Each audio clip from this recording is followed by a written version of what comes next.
안녕하세요. 안녕하십니까. 반갑습니다. 네, 우리 광주 동무교회 형제님들 뵙게 돼서 반갑고요.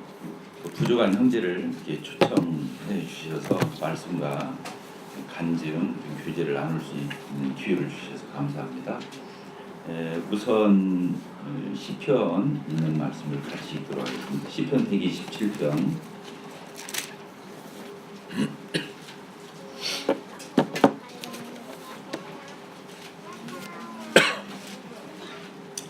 시편 127편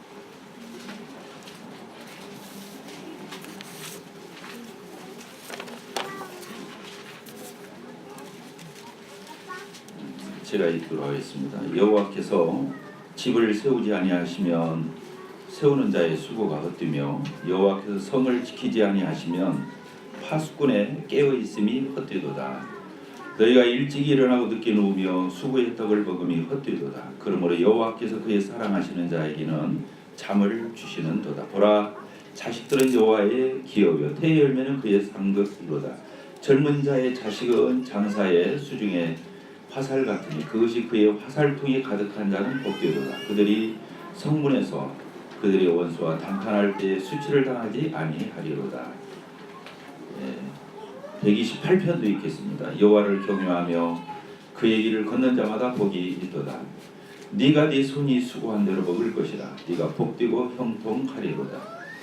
내 집 안방에 있는 네 안에는 결실한 포도나무 같으며 내 식탁에 둘러앉은 자식들은 어린 감람나무 같으리로다.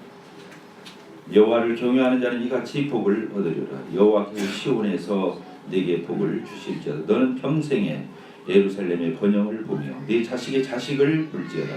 이스라엘의 평강이 있을지어다.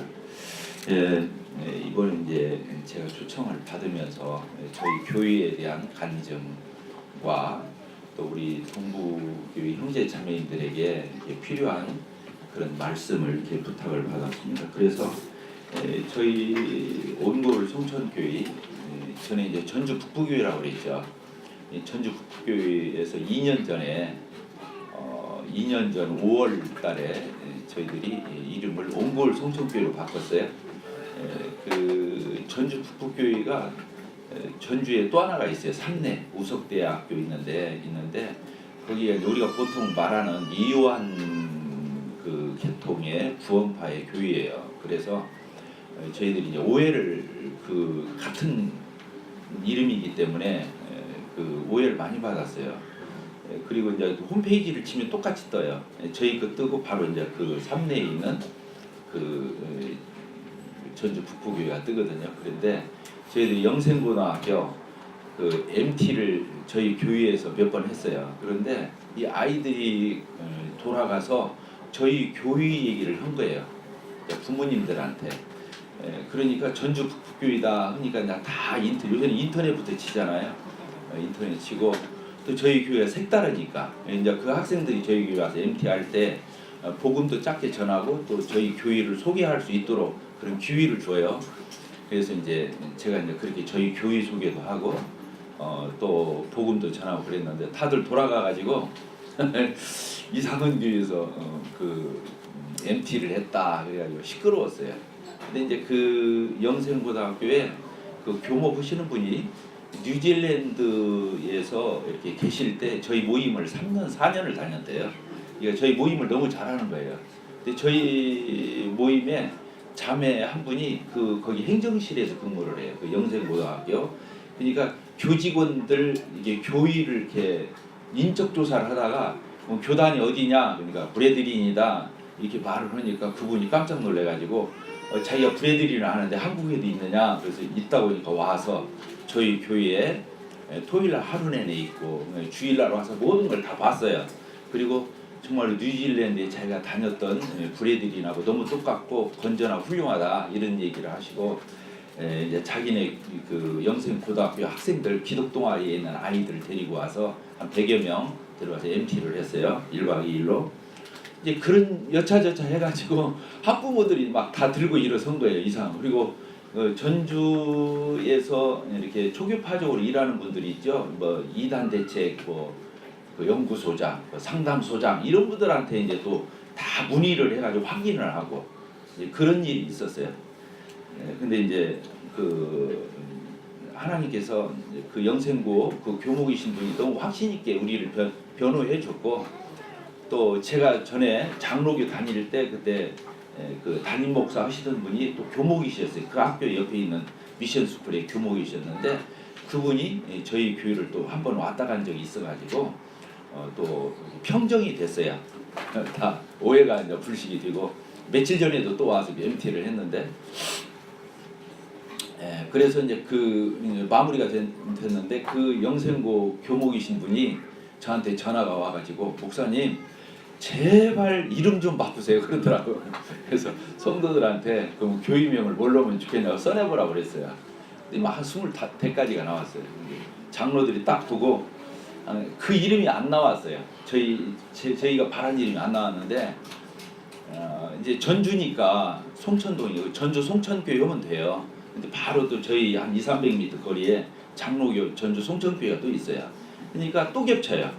그래서 전주가 본래 온고을이에요. 여기 광주가 빛고을이잖아요. 빛광자에 고을주자니까 빛고을이잖아요. 맞죠? 대전이 한밭이잖아요.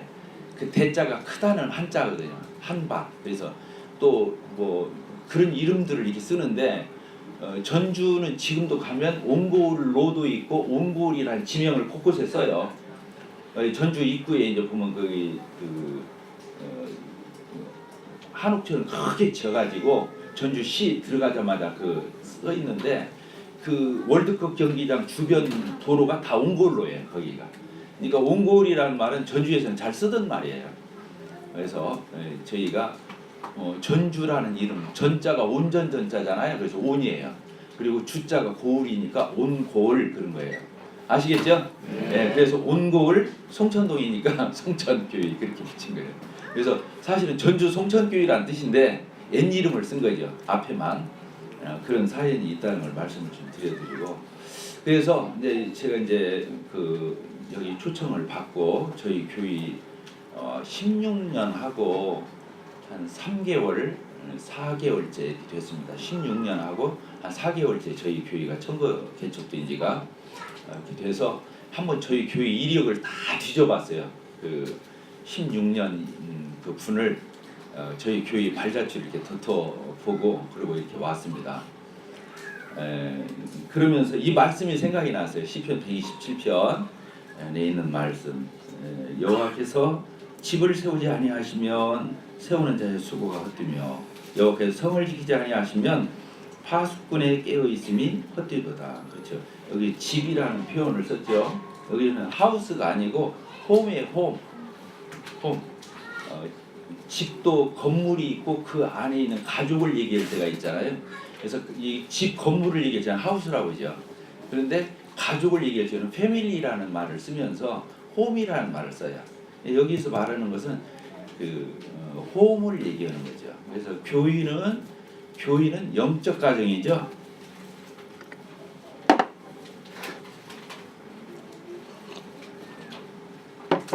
저희 이제 육신의 가정이 있죠. 부부가 있고 자녀들이 있고 조금 전에도 나와서 특송들 하시고 너무 아름다운 모습을 우리가 보게 되었는데, 하나님이 우리에게 가정을 주었잖아요. 남편과 아내와 자녀들, 부모, 형제 이렇게 그 가정을 주셨어요. 그 집이 그런 거죠. 가정이 행복해야 하겠죠. 그러죠. 네, 가정이 행복해야 되잖아요. 축복돼야 되잖아요. 그래서 정말 저는 일찍부터 두 가지만 딱 마음에 두었어요. 아주 어렸을 때부터 이제 나는 정말로 하나님이 어떤 사람이 되었으면 할까 했을 때 나는 정말로 행복한 가정을 하나님이 허락해 주시면 좋겠다 이런 생각을 했어요. 가정이 천국처럼 되는 가정. 하나님의 나라가 이 가정에서 이루어져야 한다. 그리고 이제 제가 주님을 영접하고 구원받은 이후에는 하나가 더 추가됐어요. 영적 가정인 교회가 정말로 하나님의 나라, 천국이 되었으면 좋겠다. 그래서 저는 지금 제가 올해 64살 이렇게 되었습니다. 이제 손주도 친손주 셋, 외손주 둘 이렇게 해가지고 다섯이 저희 한 집에서 지금 살고 있어요. 이렇게 살고 있는데 그 언제고 제가 평생에 지금 오늘까지라도 제 마음에는 이 두 가지 위에는 마음이 없어요.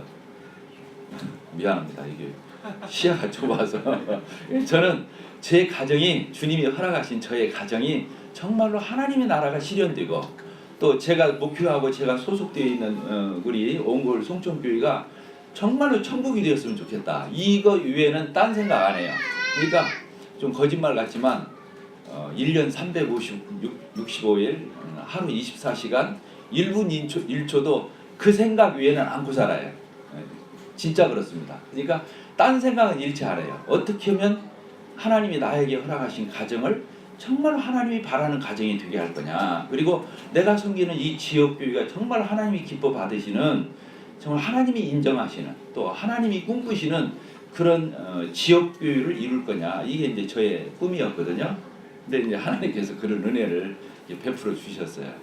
그래서 참 여기 있는 말씀대로 하나님께서 여호와께서 그 집 저희 가정과 주님의 몸된 교회가 가정이라고 그랬잖아요. 그래서 이 가정 교회가 하나님 아버지라고 하잖아요. 하나님을 뭐 하나님 뭐 대장님 뭐 하나님 뭐 사장님 이렇게 안 붙이고 하나님 뭐라고 한다고요? 아버지, 아버지 이렇게 부르잖아요. 하나님이 가족적인 용어예요. 가족적인 용어. 그리고 우리가 뭐라고 부릅니까? 형제, 자매. 또 우리가 하나님의 자녀 이렇게 다 가족적인 용어거든요. 그러니까 하나님의 나라는 이게 교회가 정말로 교회다운가 이걸 알려면은 교회 와서 무슨 냄새가 나냐면 가정 냄새가 나야 돼요. 하나님 아버지가 계시고 형제 자매가 있고 그렇죠. 그리고 어떤 가정을 가잖아요. 그럼 가정에서는 교회 냄새가 나야 돼요. 그 가정이 육신의 혈육으로만 뭉쳐 있는 게 아니고 거기에 하나님의 임재가 있고 역사가 있고 찬양이 있고 예배가 있고 또 그런 교제가 살아있는. 그래서 가정이 진정한 가정이 되려면 정말 신앙 공동체인 작은 교회입니다. 가정은 작은 교회예요. 따라서입니다. 가정은 작은 교회다. 가족끼리 오해했지만 그게 교회이거든요. 그래서 그 가정을 가면은 교회 냄새가 나야 되고 또 교회에 오면 어떤 냄새가 나야 한다고요? 가정 냄새, 가족 냄새가 나야 한다는 거예요. 그게 이제 그렇게 꿈꿔왔던 저의 이런 기도 제목이었었는데 주님이 이렇게 이루어 주신 것에 대해 참 감사가 돼요. 그래서 여호와께서 집을 세우지 아니하면 아무리 가정을 든든하게 행복하게 아름답게 축복되게 세우지 않나 세워지는 게 아니라는 거예요. 하나님이 해주셔야 된다는 거예요. 교회도 똑같아요. 교회도 전 이제 목회를 40살에 기린노교에서 제가 장로로 이렇게 세워졌었거든요. 그러니까 이제 24년 됐죠. 목회를 한 지는. 그러니까 교회에서 목회를 하든 아니면 정말 가정에서 가장의 노릇을 하든 이것은 하나님이 해주셔야 한다. 하나님이 세워주시고 하나님이 울타리를 지켜주셔야 돼요. 여기 그 파수꾼의 경성함이 깨어있는 게 허사다 그랬잖아요. 울타리를 하나님이 지켜주시고 그 반석과 같은 모래 위에 세워주시는 게 아니라 반석과 같은 데에 이 가정을 건축할 수 있도록 하시는 하나님이시다. 이런 생각을 이렇게 하면서 이 말씀을 이렇게 읽어봤어요. 그래서 2절 보니까 너희가 일찍이 일어나고 늦게 누우며 우리가 회사 생활을 얼마나 일찍 출근해요. 정말 아침에 일찍 나가보면 출근하는 차량들이 다 줄 서 있고 밀려 있는 걸 보죠. 정말 아침에 일찍 일어나고 늦게 퇴근할 때까지 열심히 일하고 이렇게 하는데 그렇게 해서 수고의 떡을 먹음이 헛되도다. 그러니까 하나님이 지켜주시고 하나님이 세워주셔야 이렇게 이런 것도 다 된다는 거예요. 그러면서 그 다음 절이 또 있죠. 뭐라고 되어 있습니까? 그러므로 여호와께서 그의 사랑하시는 자에게 잠을 주시는도다. 예. 여러분들 어제 잘 주무셨어요? 예. 예, 저도 잘 잤습니다. 저는 건강 비결이 잠잘자는 건데 어쨌든 사랑하는 자에게 잠을 주신다. 근데 이제 그 다른 번역 성경을 보면 뭐라고 되어 있냐면요. 우리 이제 하나님의 자녀들인 우리가 잠잘 때도 하나님은 우리를 위해서 일해 주신다 이렇게 써 있대요. 이게 나는 지금 잠자니까 다 모든 걸 놓고 쉬고 있잖아요. 그런데 그때도 하나님은 나를 위해서 일해 주신다. 이렇게 번역이 되어 있어요. 저기 뭡니까? 이제 그 한글로 번역된 그 한글 성경을 보면 그렇게 되어 있어요. 그러니까 하나님이 내가 열심히 노력하고 애쓰고 그렇게 달려가야 되지만 그러나 결론은 하나님께 있다. 그래서 여기 이제 보면 우리에게 잠을 주실 때도 쉼을 주실 때도 하나님은 일해 주신다 그랬는데, 그래서 이제 제가 저희 가정에서나 교회에서 우리 성도들에게 하는 말이 언제고 그거예요. 따라서 한번 해볼까요? 나는 하나님 살림하고 하나님은 내 살림 해주신다. 제 인생 철학이에요. 이게 뭔 얘기냐면 여기 나는 자고 있는데 하나님이 일해 주잖아요. 내 살림 해주잖아요. 우리 가정 세워주시고 지켜주시고 꾸려주시고 이런 건축해 가시는 하나님이시거든요. 그러니까 이 하나님의 이 주권적인 놀라운 이 역사 가운데 우리가 있다고 하는 거죠. 누가 이득이에요? 내가 하나님 살림하면 하나님이 좋으시죠. 근데 내 살림을 누가 해준다고요? 내가 안 하면 안 되는 것이면 안달을 내고 막 긴장을 하고 그냥 조바심을 내고 몸부림을 치고 노력하지 말라는 말이 아니라 노력하지만 그걸로 다 되는 게 아니라는 거죠. 하나님이 해주셔야 돼요.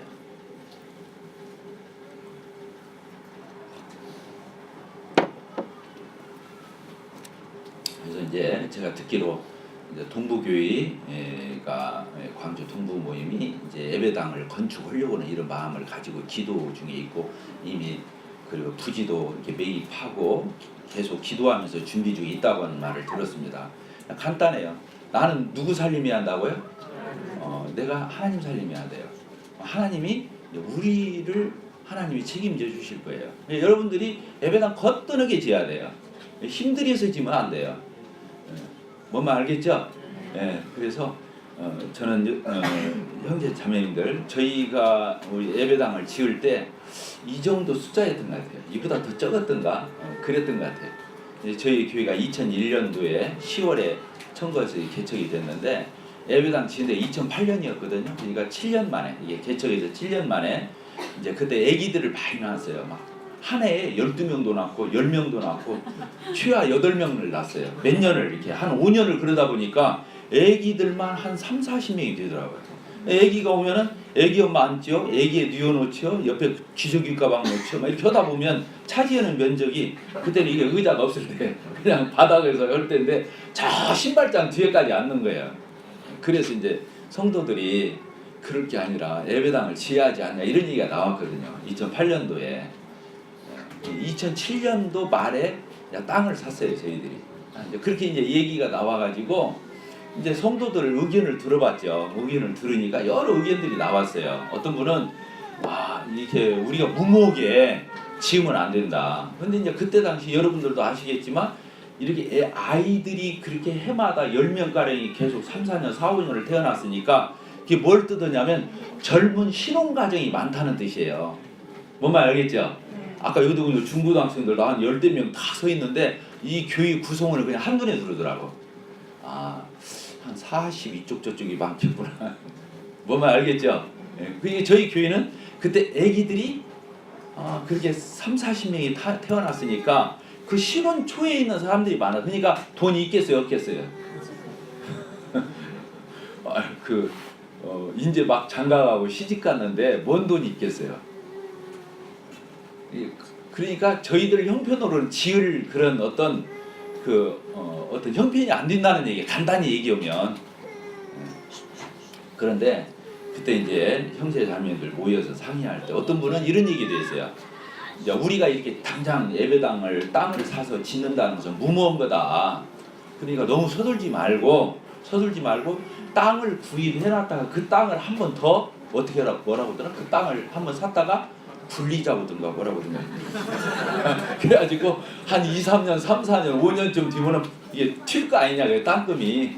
그러면 그 놈을 팔아가지고 더 싼 땅을 지으면 이 차이가 그 금액이 좀 남아 돌아가면 그때 그 놈을 더 보태서 우리가 헌신 좀 하면 예배당 지을 수 있다 이렇게 이제 의견을 내는 분들도 있었어요.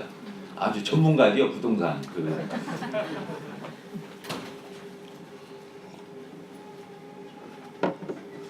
어쨌든 이런저런 얘기가 나왔지만 99%가 예배당을 지한다 이런 얘기가 통일이 되었기 때문에 이제 그 예배당 땅을 물세 거는 중에 지금 현재 저희 옹골 송천교회 예배당 부지를 250평을 샀어요. 250평을. 근데 250평을 이제 저는 막 그 송천동 그 옆동까지 막 다 뒤지고 다녔죠.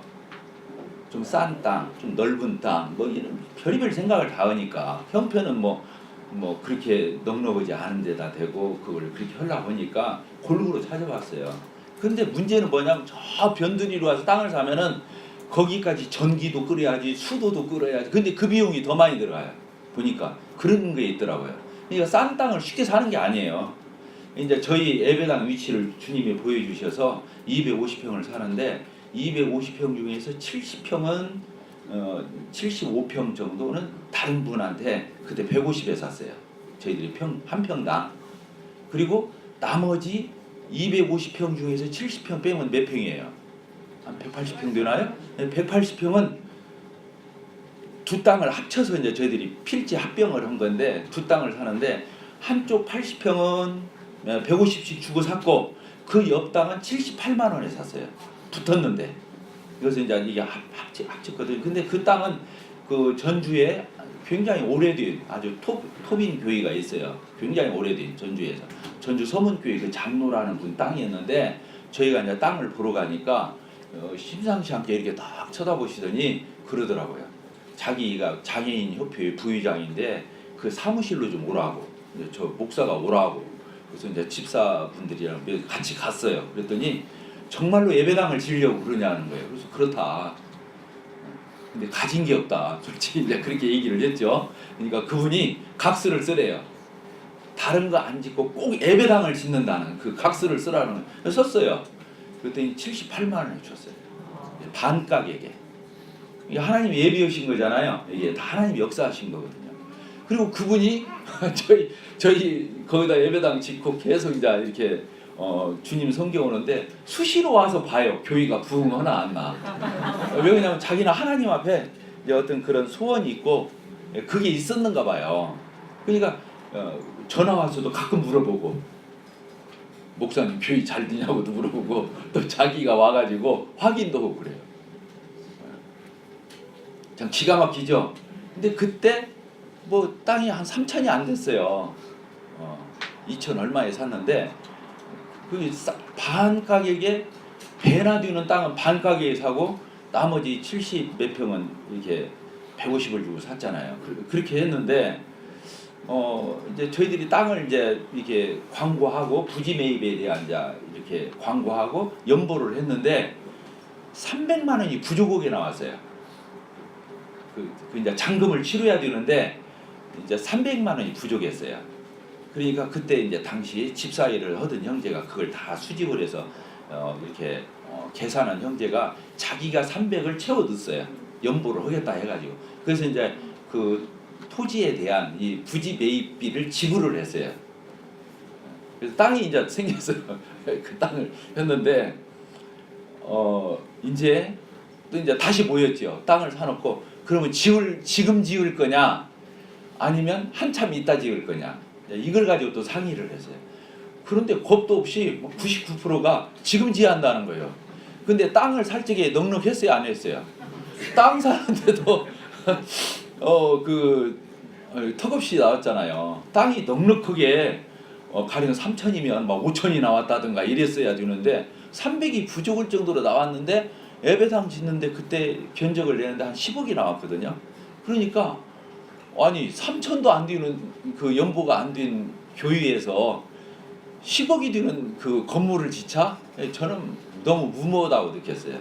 그러니까 어쨌든 톱 리더인 이제 저나 교회의 이제 장로들이 이런 것들을 집사들이 결정을 했어야 되는데 그때 형제 자매님들이 아까도 좀 다 신혼 대부분이 한 70, 80%가 그런 상태에서 이제 겁 없이 지차고 이렇게 하는데 그때 정말로 제가 고민 많이 했어요.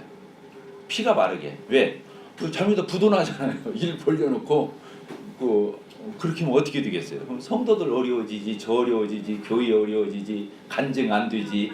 그래서 그때 이제 고민을 했죠. 근데 이제 저희 모치님이 그 지금 소천하신 지가 지난달 12월 18일 날 소천하셨거든요. 1월 18일, 2월 18일이 이제 두 달 되는데 지금 오늘이 뭐 5일인가요? 그러니까 한 달 보름 됐나요? 사망 신고한 지 제가 얼마 안 되니까. 근데 그 살아계셨던 우리 모치님이 그랬어요.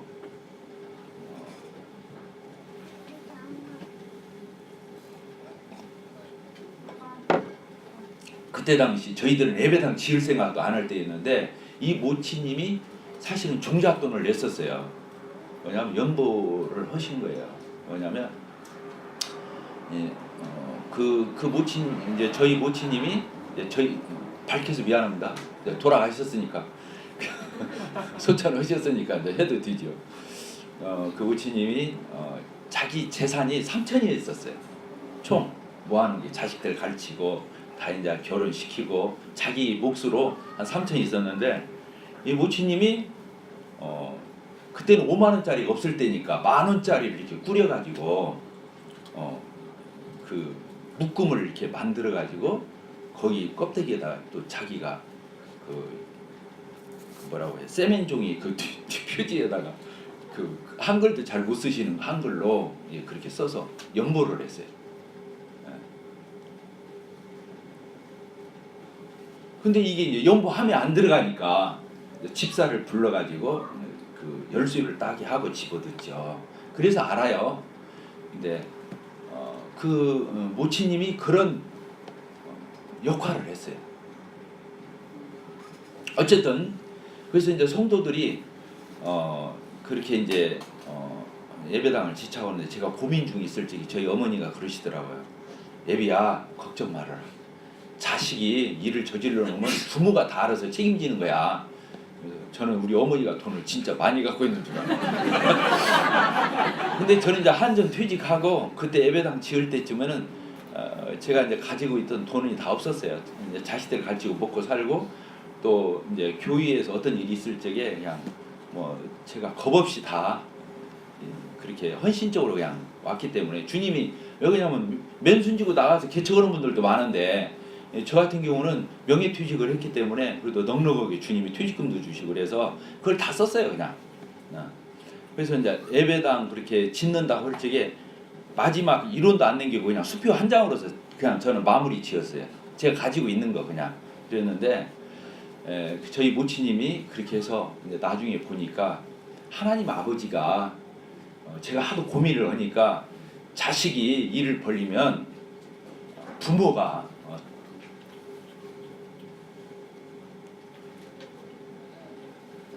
그래서 이제 예배당을 지키로 결정을 했어요.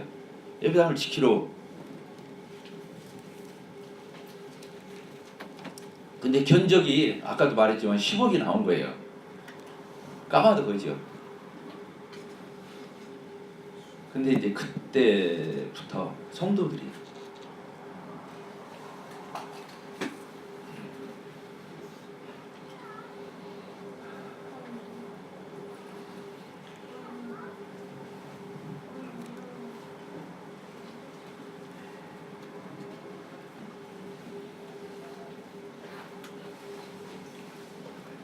저희들은 연보를 무기명으로 하잖아요.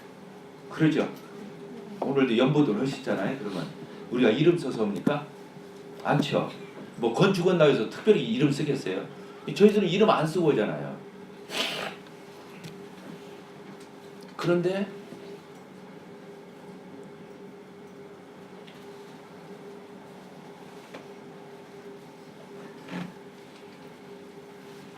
성도들이 이제 연보를 제가 이제 표현상 그렇습니다. 겁 없이 하더라고. 돈은요 계산하기로 한이 없어요. 저도 직장생활 21년 했잖아요. 대학 졸업하고 바로 한 직장만 다녔는데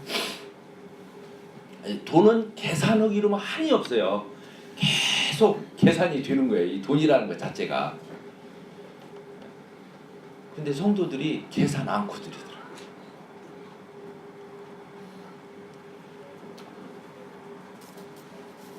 그래서 이제 저희가 그때 이제 예배당을 짓고 나니까 12억이 들었어요. 왜냐면 이제 리모델링까지 하고 뭐 음향 하는 데만 한 7, 8천 들고 그래가지고 12억이 들었는데 2억을 그때 대출을 받았어요. 부족하니까 10억이 나왔어요. 연보는 10억이 나왔는데 그렇게 2억은 대출을 받았죠. 근데 저희들이 이제 한 2년 전에 체육관을 지었잖아요. 체육관을 지었는데 그때 다 갚았어요. 2억을. 그러니까 그 체육관을 2015년도에 지었는데 그러니까 2008년도에 입당을 하고 건축에서 입당하고 이제 그 2억 대출 받은 것을 갚고 체육관을 또 지었잖아요. 체육관을 지을 적에는 이제 그때 정말로 가득했어요. 그때 이제 처음에 예배당 지을 때 결정을 지기가 제가 어려웠고 그리고 이제 저희 예배당 250평 바로 앞에 250평 그 주차장이 있었어요. 주차장을 저희들이 몇백만 원짜리 들여가지고 그 거기가 움푹 패인 자리인데 땅을 메꿔서 그 땅 주인한테 땅 그걸 메꿔가지고 주차장을 우리가 임시로 썼죠. 월 30만 원씩 그 주차장 임대료를 땅 임대료를 주고서 주차장으로 임시로 썼어요. 근데 이제 저희가 2015년도가 됐을 때 이제 예배당 짓고 6, 7년이 지났는데 이게 성도들 개인적으로도 빚을 다 못 갚고 교회 빚도 다 못 갚았을 때였었어요. 그때가. 그런데 어느 날 갑자기 그 땅 주인한테서 전화가 온 거예요. 그 주차장 땅 주인한테서. 원룸 업자들이 저희 예배당 가보면 막 주위에 원룸이 많이 지어졌는데 그 업자가 그 땅을 팔으라고 한대요. 거기다 원룸 짓겠다고. 근데 이제 가셔서 보시면 알지만 저희 예배당 입구 현관 앞에요. 그 땅이. 거기다 지어버리면 한 2, 3m도 여유가 없어요. 저희들이 이 대문을 들어가는데 예배당 현관문을 들어가는데 2, 3m도 여유가 없이 그냥 꽉 막혀버리겠죠.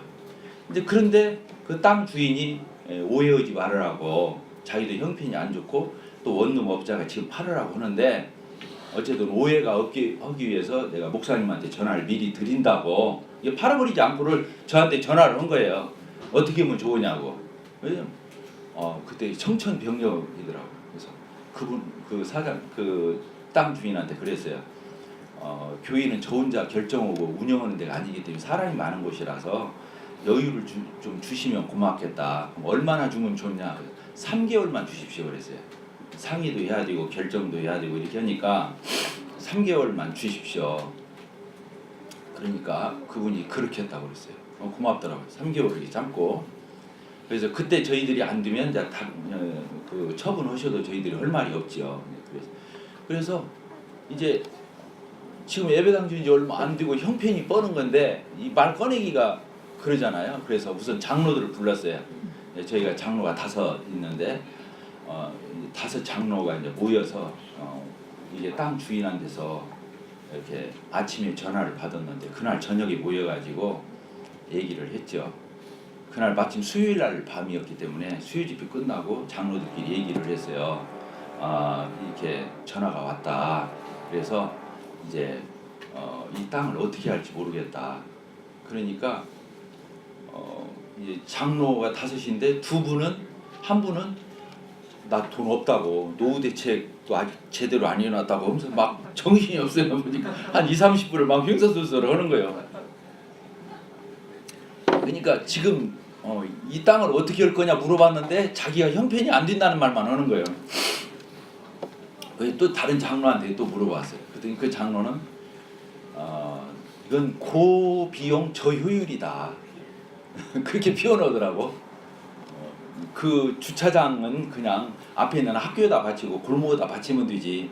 꼭 그 땅을 사서 우리가 그렇게 그냥 지금 30만 원씩 주고 사는데 그때 그 땅 주인이 7억 달라고 그랬어요. 이 주차장 땅만 7억을. 그러니까 제가 그때 150만 원이라고 그랬잖아요. 그 옆에 땅이. 근데 바로 옆 땅이니까 벌써 250, 200 오른 거예요. 땅이 그 사이에.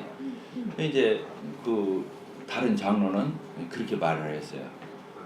정말 이렇게 많은 돈을 투자해서 해도 기껏이 여기 차 바치는 건데 차는 저 용수초등학교에다 바쳐도 되고 여기 골목이 번화가가 아니니까 아무다 바쳐주면 되지 않겠냐고 그렇게 말을 했어요. 아이고 큰일 났더라고 말을 하는데. 그래서 이제 좀 젊은 장로들한테 물어봤어요. 그때 그 장로들은 뭔 얘기냐고. 지한다고. 맞아, 지하는 게 땅 사야 한다고. 우리 앞마당이 없어져 버리는데 이건 이유 불문하고 사야지 이건 따지고 맞을 게 없다 그렇게 표현을 하더라고 두 장로. 그래서 2대2. 제가 이제 저는 사는 쪽이니까 그래서 그 분위기가 좀 써먹해요 그 자리에서. 그래서 바로 집사들을 불렀어요. 집사가 4명이 있는데 그 네 집사를 불러가지고 말을 했어요.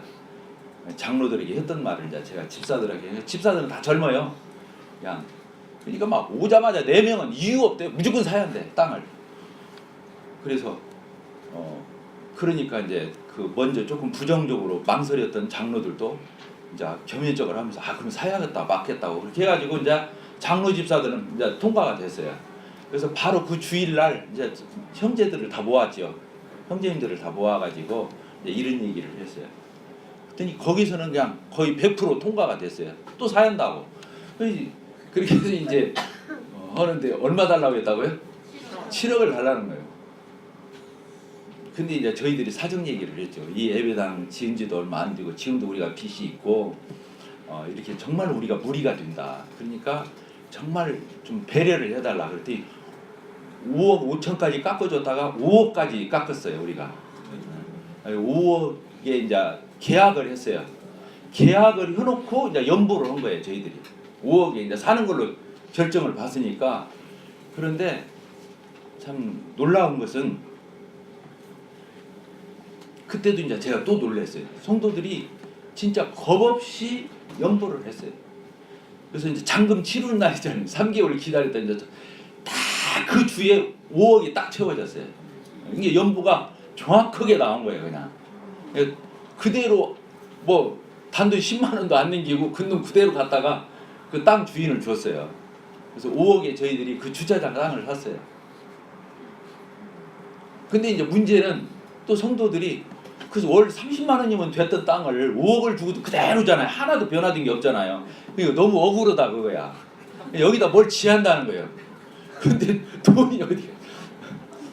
그래서 아니 도대체 어떻게 자는 얘기냐.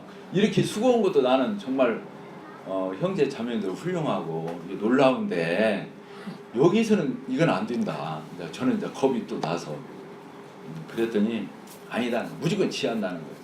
뭘 지면 좋겠냐, 뭐 교육관을 짓자, 뭐 강당을 짓자. 근데 또 어떤 분이 체육관을 짓자 이런 말이다. 그러니까 체육관은 제가 시켰어요. 내가 뭐 지쳐오면 내가 또 책임감이 있는 거니까. 근데 체육관이면 좋겠다. 우리 애들 많고 학생들 많고 청년들 많으니까 저는 체육관 쪽을 마음을 먹었어요. 그때 이제 다른 형제가 체육관 얘기가 나오니까 이만저만들 하고 있는데 제가 이제 냈던 얘기니까 사실은.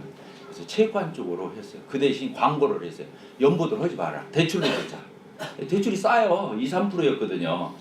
2, 3%는 아주 그렇게 얻어도 2, 3% 해봤자 2억 얻어도요. 얼마 되나요? 얼마 안 돼요. 그러니까 저희들이 3억을 얻었어요. 근데 그 체육관을 짓는지 또 얼마가 들어가냐고 견적을 내보니까 5억이 나오는 거예요. 이게 땅 5억에 사서 체육관을 짓는 5억이 또 필요한 거예요. 근데 대출 얼마 받았다고요? 왜 3억을 받았냐면 연보를 했는데 또 2억이 추가로 나왔어요. 이게 7억이 나왔죠. 그러니까 건물과 체육관까지 짓는 데는 3억이 부족했어요. 그래서 그때는 뭐 아무 걱정 안 했어요. 그럼 이자 갚는 건 일도 아니니까. 그래서 저희가 이제 재작년에 이렇게 체육관까지 지었죠.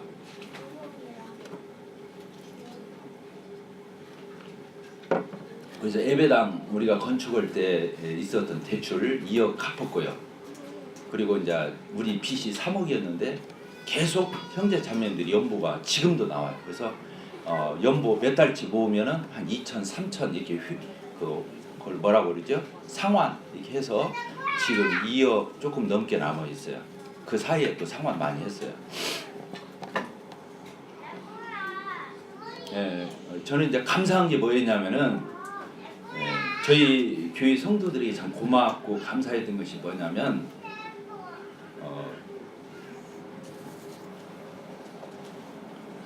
성도들을 가르칠 때 그런 마음이 있었어요. 우리가 하나님 말씀 배워야 돼요, 안 배워야 돼요? 공부해야 돼요, 안 해야 돼요? 하나님 말씀 배워야 되잖아요. 그럼 왜 배우지요? 설교하려고? 가르치려고? 아는 체 하려고? 말 잘하려고? 그래서 배우나요? 우리가 왜 하나님 말씀을 배우고 왜 연구하고 왜 그렇게 하지요? 그렇게 살려고. 그런 거 아니에요?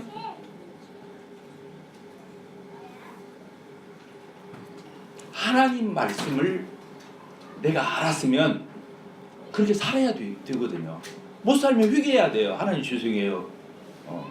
제가 못 살고 있습니다. 죄송합니다. 저 그렇게 살고 싶습니다. 끌어주십시오. 도와주십시오. 이게 회개해야 되는 거예요. 이유 붙이면 안 돼요. 뭐 나만 그러냐? 다들 그러지. 뭐 우리 그냥 대충 살자. 이렇게 말하면 안 되는 거거든요. 하나님 말씀은 섞으면 안 돼요. 그냥 하나님 말씀이 그러면 아멘 해야 돼요. 아멘 하고 안 되면 회개하는 거예요. 그리고 다시 하나님 말씀에 복종해서 또 순종하고 나가야 되는 거죠. 그러니까 하나님 말씀은 순종을 하고 있는 거지 배워서 알으라고 주는 거. 그러니까 순종을 안 하면 아직도 알고 있는 게 아니죠. 내가 하나님 말씀을 알았어요. 깨우쳤어요. 근데 그렇게 지금 못 살아요. 그러면 아는 게 아니에요.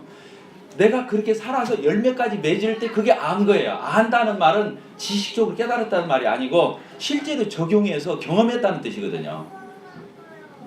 근데 우리 성도들이요 그렇게 배웠던가 봐요. 그렇게 배웠던가 봐요.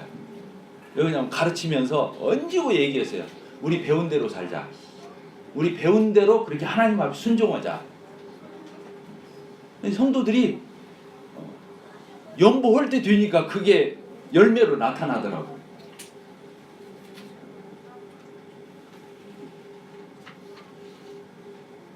자, 미안합니다. 제가 막 시간이 여기 뭐 성도 집회를 목금토 뭐 금토일 하는 것도 아니고 주일날 오전 1시간 하라는 건데 뭐 할 말은 많고 그냥 저 조금 이렇게 뭐라고 해야 돼요? 그냥 속 편하게 제가 또 가면서 끙끙 앓으면 안 되니까 하고 싶은 말 하고 갈게요. 우리가 가정에서나 어떤 어려운 일이 있을 적에 우리가 아무리 못 살아도요, 아무리 어렵게 살고 힘들게 살아도요, 진짜 어떤 문제가 떨어지면 우리 그거 해요, 안 해요? 하잖아요. 가령 내가 가진 돈 없어요. 근데 내 자식이 아팠어요. 근데 수술비가 가령 1,000만 원이고 2,000만 원 들어야 돼. 그러면 아이고 나 돈 없으니까 내 새끼 죽여야겠다. 그런 마음 먹는 부모가 어디가 있어요? 그러죠? 또 갑작스럽게 어떤 일이 생겨가지고 이 일이 1,000만 원이고 2,000만 원이고 들어갈 일이 생겼어요. 뭔 일이 떨어졌어요. 사건이. 그러면 우리가 아무리 돈 없이 살아도 그거 끌어다가 그거 메꿔요, 안 메꿔요? 처리해요, 안 해요? 해요, 안 해요? 하고 말잖아요. 그거 저는 형제 자매님들이 이 맘만 먹으면은 걷더니 짓고 남아요. 이 말 이해가 되세요? 계산하면 한도 끝도 없어요. 쉽게 말하면은 그냥 형제 자매들끼리 서로 상처받아요.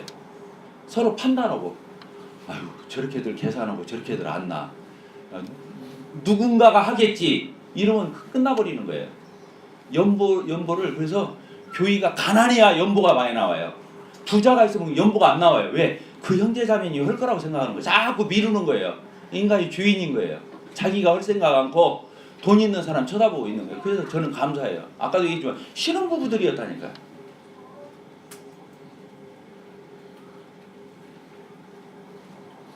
형제자매님들께서요. 이게 교일이잖아요. 교일.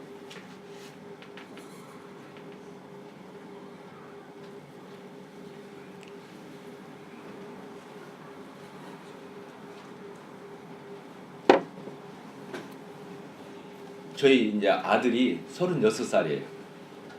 딸이 35살, 연년생이거든요. 우리 아들이 36살인데 비정규직 하다가 이제 정규직 됐어요. 그러니까 봉급 얼마나 받게 200 조금 넘게 받아요. 며느리도 같이 해요. 교사인데. 그런데 내가 아들한테 엊그저께 물어봤어요. 너 장가 가서 지금 6, 7년 됐는데 너 주님 앞에 얼마 헌신했더래? 한번 계산해봤냐? 물어봤어요. 한 5, 6천 했다고 하더라고요.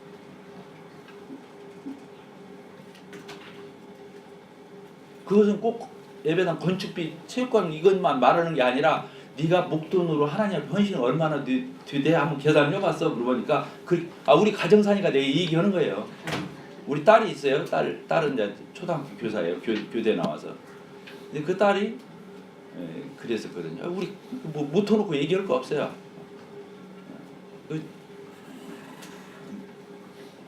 교사 임용이 됐을 때 딸이 연봉을 드리겠다 그러더라고요. 2천 이렇게. 그래서 가진 거 돈 하나도 없으니까 우리 집에 뭐 돈이 있겠어요? 없지. 그러니까 교사 임용되고 거기 뭐 교사들 뭐 마을 분고처럼 교사들 교직원 그게 있더라고요. 그 조합이 거기 가서 대출 받아서 딱 내더라고요. 그리고 이제 계속 봉급 받아서 갚고 1년분 연봉을 드리는 걸 봤어요. 그리고 저희가 예배당 짓고 얼마 안 있어서 용소 초등학교에다가 농구장을 지어줬어요. 초등학교 운동장에다 농구장을 짓는데 한 2,500 들어갔거든. 3,000 가까이. 그때 이 딸이 그 용소 초등학교 선생이었어요.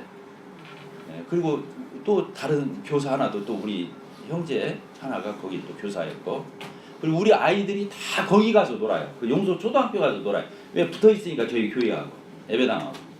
근데 그 우리 아이들 놀게 하려고 또 그 용소 초등학교에다가 간증도 보일 겸 지역 사회니까 그래서 그걸 가지고 기도했는데 저희 딸이 또 연봉을 또 했어요. 그때 그 체육관 그 운동장 그 농구장 만들어 주는데 했어요.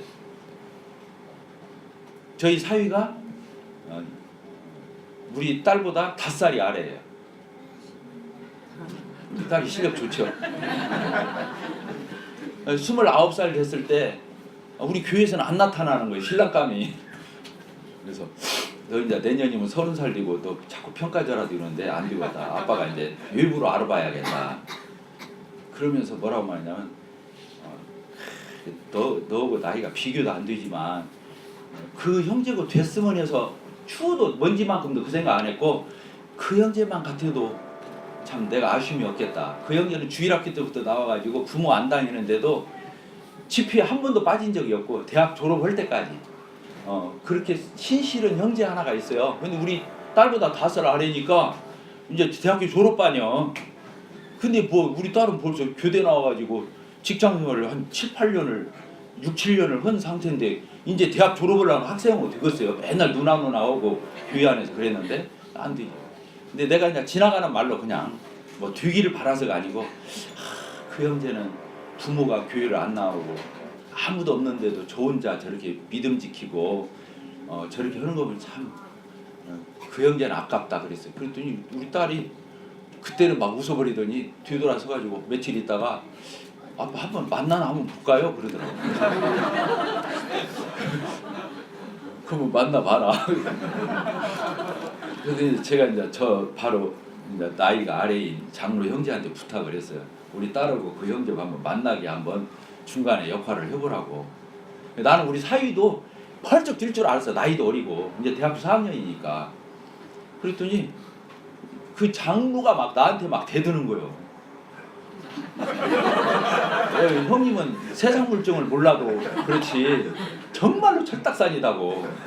그 딸을 그런 집 며느리로 부모가 교육 생활도 않고 안 믿는 집안에 보내고 싶냐. 그리고 그 형제 이제 졸업도 안 했는데 직장이 이제 지금 군대를 가야 되는데 ROTC니까 대학 4년 졸업해야 가요. 이제 지금 군대를 이제 가야 되고 직장도 없고 아무것도 없는데 그런 사람한테 딸을 그렇게 쉽게 주는 거냐는 거야. 아까 내가 막 뭐라고 했죠. 내가 결혼시키란 말이 아니라 얘기를 꺼내보라는 얘기니까 틀림없이 한다 보겠냐 이게. 근데 둘이 한 달, 2달 만에 확정을 해갖고 왔어요. 그래서 결혼을 시켰어요. 그래서 이제 군대를 갔어요. 서로 확정하고 군대를 갔어요. 이 ROTC 2년을 하잖아요. 근데 토요일마다 우리 딸이 저기 동서울 거기 고속버스 터미널 가고 그 우리 사위는 거기 어디 철원에서 글로 나와가지고 맨날 토요일마다 데이트를 했어. 거기서. 가만히 생각하니까 제대해버리면 백수가 되잖아요. 그래서 제대 한 달 전에 제가 날짜를 잡았어요. 그래도 대한민국 장교라는 이름이라도 가지고 결혼식 하라고. 직장 언제 잡을지 모르니까 그때 지금 직장 잡는 시대가 아니니까. 그래서 한 달 전에 이제 날짜 잡아서 결혼을 시켰어요. 저희 집이 비어 있으니까 들어오라고 그랬어요. 들어와서 이제 살았지.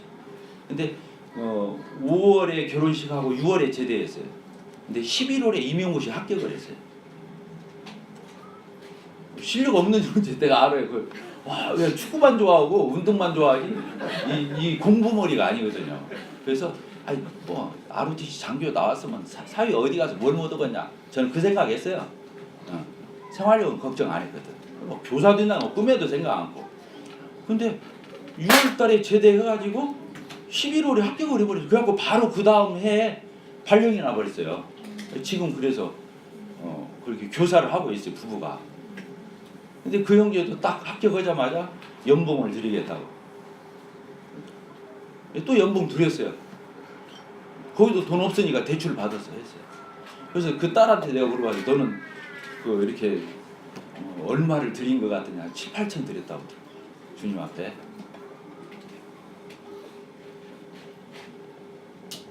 거짓말 같은 거 확인하세요.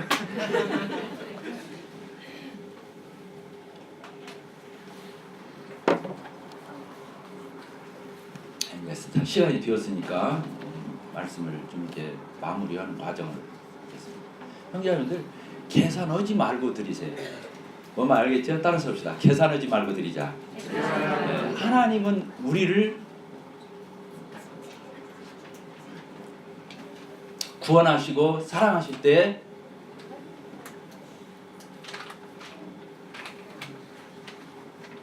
계산하지 않았어요. 근데 우리는 계산해요.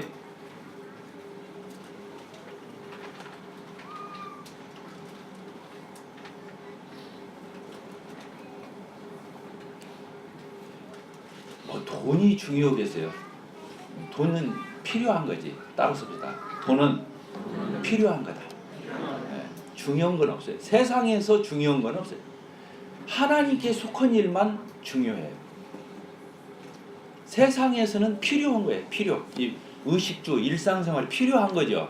자식도 가르쳐야 되고 가정도 꾸려야 되고 필요한 거죠. necessary예요. important. 중요한 것은 없어요. 하나님께 속한 것만 중요한 거예요.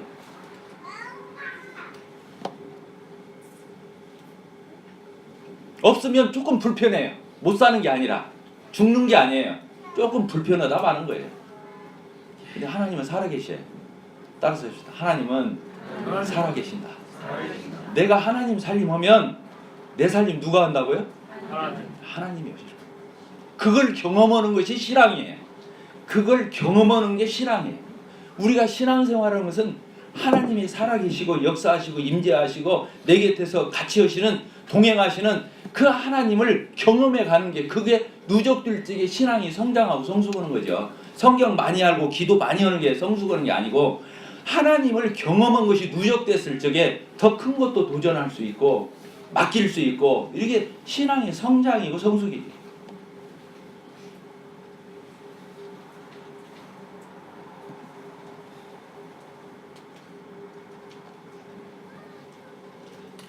네, 우리 동부교회가 지금 이 정도 숫자, 저 보니까 생각보다 엄청 부흥됐어요. 어떻게 되었던 건지. 제가 온 지 얼마 안 되는 것 같은데 주님이 놀랍게 여러분들을 축복하시고 교회를 세우고자 하시는데, 이 기회를 놓치면 안 돼요. 아까 한번 굴렸다가 그때 가서 차익낸 게 서자, 끔찍한 얘기예요. 하나님 앞에 침 뱉는 말이에요. 그것은 인간의 지혜일 뿐이에요. 하나님 일은 하나님이 하셔요. 우리를 통해서. 하나님이 못해서 우리를 통해서 하시는 게 아니잖아요. 그러죠? 하나님이 못하는 일이 있으면 하나님이 아니죠. 하나님은 다 능하시잖아요. 다 하실 수 있잖아요. 근데 우리 같은 사람을 사용하기를 원하시는 거예요. 그리고 진짜 믿나 안 믿나를 하나님은 보시는 거예요. 우리가 드린 것 때문에 기뻐하는 게 아니고, 하나님을 믿나 안 믿나 그 모습을 보고 하나님은 짜릿해 하시고 영광을 받으시고 기쁨을 취하시고 그런 거지, 하나님이 없어서 내라는 것도 아니고 나 아니면 또 하나님 일이 안 되는 것도 아니고 그런 거거든요. 정말로 하나님은 놀라우신 분이셔요. 그래서 나는 우리 동부교회 형제자매님들이 이번 기회를 통해서 하나님을 경험했으면 좋겠어요. 그게 믿음이에요. 모임생활 몇 년 했냐? 이게 신앙의 성장이 아니에요. 성숙이 아니에요. 하나님을 얼마나 경험했냐? 그리고 그 고비고비 때마다 하나님을 얼마나 내가 던지고 하나님께 맡기고 의지했냐? 그래서 진짜 하나님 살아계시구나. 그래 맞아. 하나님 역시 하나님이시여.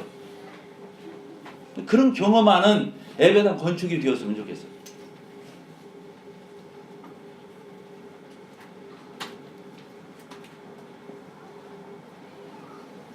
자, 제가 와서 놀랐어요. 뭐냐면 주보를 한번 보실까요? 이번 주 묵상하고 거기다가 맥도날드 형제님의 글을 적어놨더라고요. 오늘 주보에. 제가 아침에 큐티 오고 온 말씀이거든요. 그대로 이 본문이 이게 매일의 묵상 오늘 날짜에 이게 적혀져 있는 거죠. 그래 안 그래요? 왜 그러냐면 제가 아침에 큐티 글을 달고 왔거든요. 저희 교회에 큐티를 밴드로 해요. 성도들 150명 정도 가입을 해가지고 이제 이 본문을 실어놔요. 밴드에다. 그러면 이걸 읽고 댓글을 달아요. 쉐어링을 하는 거거든요. 한마디씩. 근데 제가 댓글 달고 왔거든요. 이걸 읽고. 근데 와서 보니까 주부에 이게 그대로 적혀 있는 거예요. 놀랐어요. 이게 우연의 일치인지.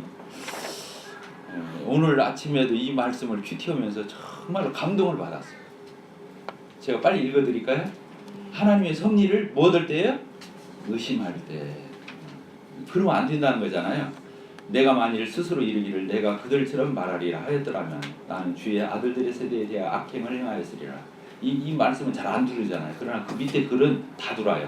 시편 기자는 험난한 시대를 살고 있었어요. 아주 고난의 시기를 통과해요. 그는 악인이 세상에서 번성하는 것을 보는 반면 그 자신의 삶은 곤란하고 고난의 악몽이었어요. 세상 사람들은 다 잘 먹고 잘 살아요. 근데 나만 어려워. 그는 하나님의 공의와 하나님의 사랑과 하나님의 지혜에 대해서 의문을 품기 시작했어요. 마치 하나님께서는 악인한테는 상 주시고 하나님을 믿는 자기한테는 벌하는 것처럼 보였어요. 그러나 이 글을 쓴 아십이라는 사람은 고귀한 결단을 내려서 하나님의 자녀 중 아무도 실족시키지 않기 위해서 자기가 그런 상황에서 의심하는 말을 않겠다. 내가 이렇게 형편이 어려운데 하나님이 이룰 수 있어요 없어요 막 그런 말 내가 않겠다. 이렇게 결심했다는 거예요. 아마도 우리들 대부분은 거기서부터가 중요해요.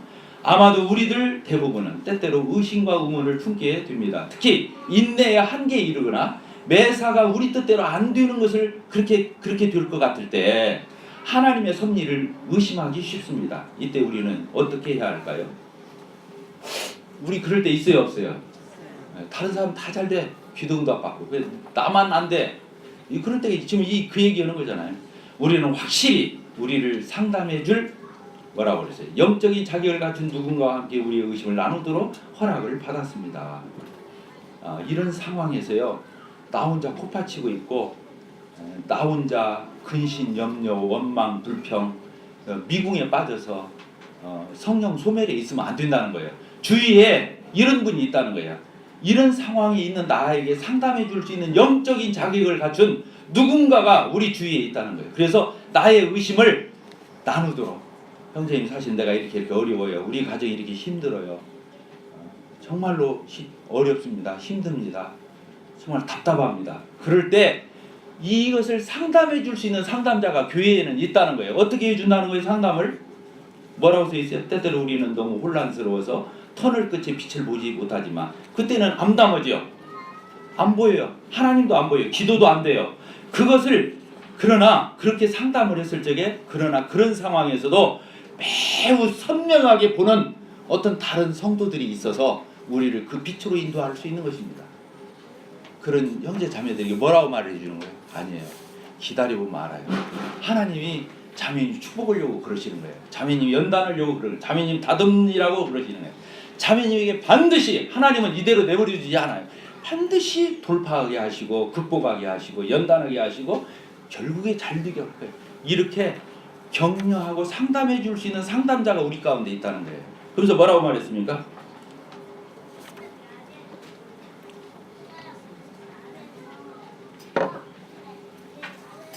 가운데 부분 읽겠습니다. 일반적인 원칙으로서 우리는 빛 가운데서 우리에게 계시된 것을 하나님 우리에게 얼마나 빛을 비춰주시고 우리를 여기까지 인도하셨잖아요. 그런데 어둠 가운데서 의심해서는 안 되는 거예요. 믿고 빛 가운데 들어왔는데 다시 우리가 의심하고 어둠 가운데 처음은 되겠어요? 그 잠시를 못 참아서 같이 읽겠습니다. 시작. 우리는 아무리 어려울지라도 환경에 의해서 하나님의 말씀을 해석해서는 안 됩니다. 여기에다 줄을 쳐야 돼요. 우리는 아무리 어렵고 진퇴양난이고 벼랑 끝에 섰어도 그 환경을 가지고 성경을 보면 안 돼요. 이 말 이해가 돼요? 예. 환경을 가지고 성경을 보면 안 돼. 아, 내가 형편이 이러니까, 내 처지가 이러니까, 내 상황이 이러니까 하나님 말씀을 그렇게 국회에서 해석하면 안 된다는 거예요. 어떻게 봐야 돼요? 내 처지가 잘 되든 못 되든 어렵든 쉽든 형통하든 막히든 하나님의 말씀으로 나를 봐야 하는 거예요. 그게 정직한 그리스도인이에요. 여기 그렇게 써 있어요. 그렇게 써 있죠? 예, 우리가 아무리 어려울지라도 환경에 의해서 하나님의 말씀을 해석해서는 안 됩니다. 오히려 우리는 성경으로 하나님 말씀으로 우리의 환경을 해석해야 하고 아무것도 우리를 향하신 하나님의 목적을 방해하거나 그분의 약속을 무효화시킬 수 있는 것은 절대 없다. 이걸 깨달아야 한다. 그리고 그렇게 부정적인 말 하지 말라는 거예요. 그 의심스러운 말 하지 말라. 불신앙적인 말 하지 말으라는 거예요. 참으라는 거예요. 왜? 그 말 듣고 다른 사람 영향 주고 다른 사람한테 끼친다는 거예요. 악영향을 끼치니까 그렇게 답답해도 입 다물고 있으라는 거예요. 이게 그렇게 써 있어요. 입 다물고 있으라. 참고 인내하라는 거예요. 그런 말 쉽게 발설하지 마라. 기도 제목 낼 때만 내는 거예요. 그렇게 써 있잖아요. 그러나 무엇보다도 우리는 우리의 의심을 밖으로 불필요하게 드러내서는 안 돼요. 그것은 그리스도의 자녀를 실족하게 할 위험이 있기 때문입니다. 다른 성도 나만 실족하는 게 아니라 다른 사람도 힘을 일으키고 힘을 빼는 거예요. 이러면 안 되는 거예요. 교회 공동체는 그러면 안 되죠. 그러면 누구든지 나를 믿는 작은 자 중 하나를 실족하게 하면 차라리 연자매들을 금옥에 달려서 깊은 바다에 빠뜨리는 것이 나아요. 그 다음 읽겠습니다. 시작. 우리가 믿는 바는 무수히 많은 반면에 우리가 의심하는 혹이 있다 하더라도 극히 적. 우리는 믿는 게 많잖아요. 의심하는 건 극히 한두 번이잖아요. 우리가 믿는 바를 피차 나누기를 바랍니다. 저는 우리 동부교회, 광주 동부교회 형제 자매님들이 이건 하나님이 이번에 예배당 짓는 것은요 부담이 아니에요. 걱정을 하나도 없어요. 걱정스러울 거 없어요. 하나님이 주신 기회예요. 따르다 기회다. 따르다 특권이다. 하나님의 영광을 확인하고 볼 수 있는 하나님이 얼마나 놀라운 분인지를 우리 가운데서 확인할 수 있는 그러한 기회를 하나님이 주셨다고 믿습니다. 여러분들이 주님의 이름으로 승리하시고 하나님의 영광을 받으시고 여러분에게 축복이 되는 그런 예배당 건축이 되기를 기도하고 소망합니다. 기도하고 마치겠습니다. 아버지 하나님,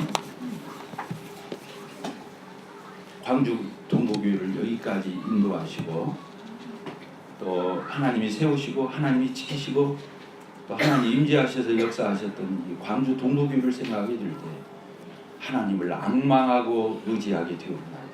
나의 도움이 어디서 올고 나의 도움이 천지를 지으신 여호와께서로라고 하신 대로 아버지 하나님, 하나님은 시방도 살아계시고 저희들 가운데 역사하시고 보이지 않는 하나님, 만질 수 없는 하나님, 그러나 믿음으로 보게 하시고 믿음으로 경험하게 하시고 믿음으로 확인하게 하시고 믿음으로 역사하게 하시는 그 하나님을 아버지 하나님, 이번에 광주 동부교회에 허락하신 이 놀라운 기회를 통해서 부담 갖는, 의심하는, 뒤로 물러가는 이런 성도 하나도 없게 해주시고 하나님이 이를 통해서 큰 영광 받으시고 광주 동부교회가 계속해서 하나님의 나라를 위하여 주의 복음을 위하여 헌신하고 더 힘있게 섬기는 그런 놀라운 전환점이 될 수 있도록 축복해 주시옵소서.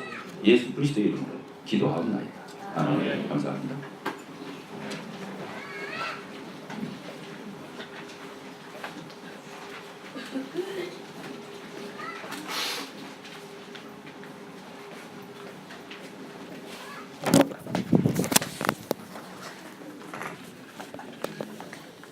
주님께 찬송합니다.